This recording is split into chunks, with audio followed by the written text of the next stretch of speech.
तो कर्म फल दुख और सुख देकर नष्ट हो जाएगा, अपने आप नष्ट हो जाएगा। तुम्हें अनुकूल प्रतिकूल या दुख सुख परिस्थिति में डूबना नहीं है।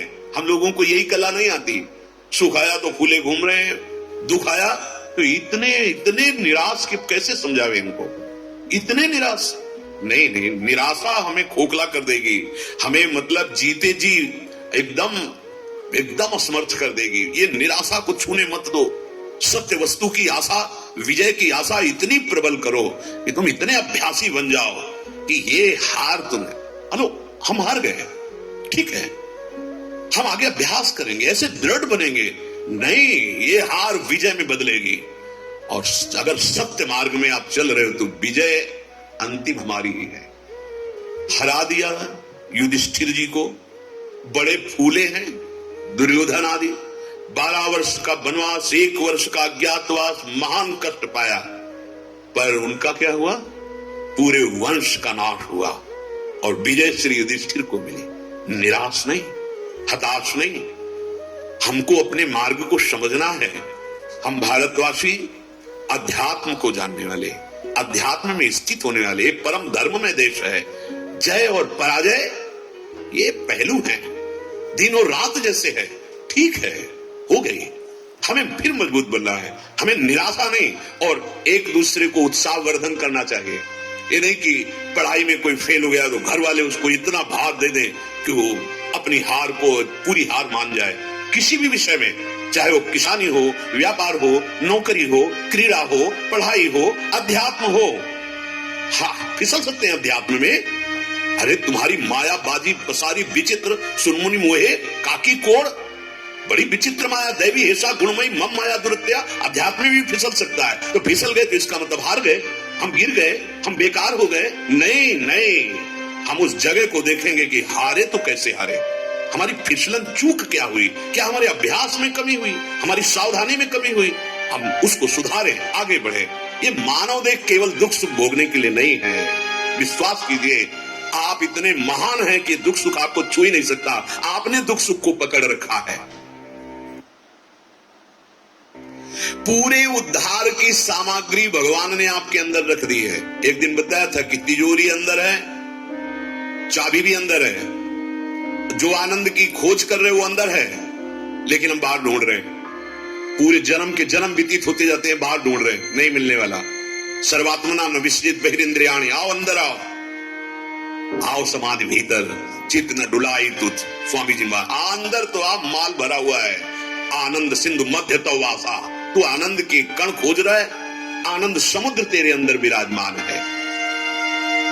हम लोग बहुत जल्दी निराश हो जाते हैं, बहुत जल्दी फूल जाते हैं। ऐसा नहीं होना चाहिए, धैर्यवान बनना चाहिए।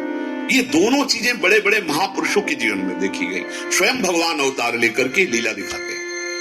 महान अयोध्या सजी हुई है, उत्सव बधावे की धूम मच रही। क्यों? कल प्रातः कालीन चक्रवर्ती सम्राट पद पर भगवान श्री राम जी का अभिषेक होगा। भगवान ने भी सुना। ये है दशरथ जी, बहुत प्यार सबसे ज्यादा कैकेयी जी को करते हैं, इसलिए सबसे पहले कैकेयी जी के महल में जा रहे हैं। अब यहां बदल रहा है, प्रारब्ध बदल रहा है। बड़ा विचित्र कर्म का हाल होता है।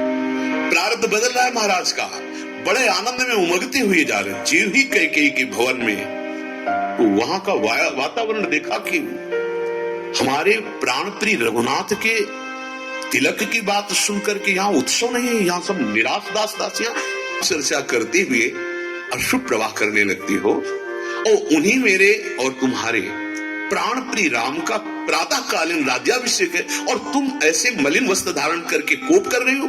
कारण क्या हो सकता है? कारण आप हैं।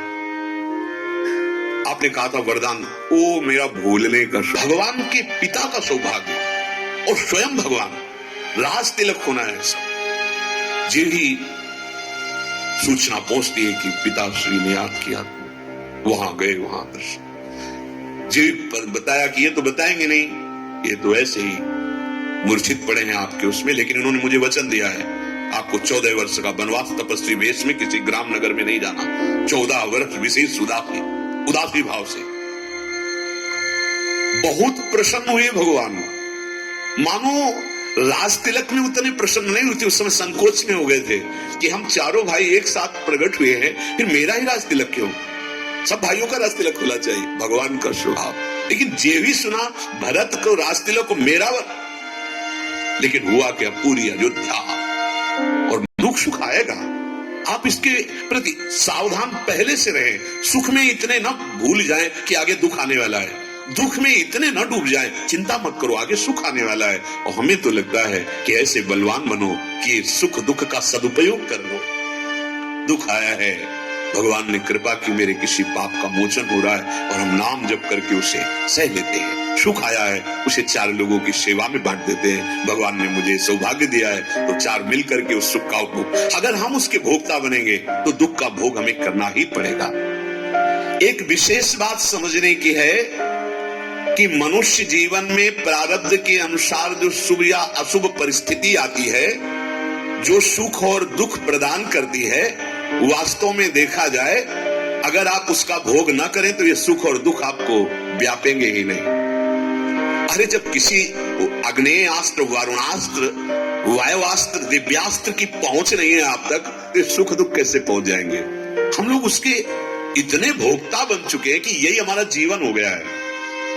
थोड़ी सी व्यापार में हानि, हम अपने प्राणों को त्याग देते हैं। एक फसल नष्ट हो गई तो हम अपने को एकदम जीवन व्यर्थ समझ लेते हैं। एक क्लास में हम फेल हो गए तो नहीं भाई नहीं, ये जीवन अबोध पदवी प्राप्त कराने के लिए तुम कहां छोटी छोटी विषयों में फंसकर आप इतने निराश हो गए।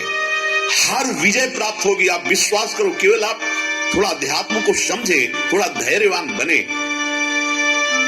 दुख की बात कहो तो देखो, देवकी वसुदेव जी भगवान के माता पिता बनने का सौभाग्य प्राप्त।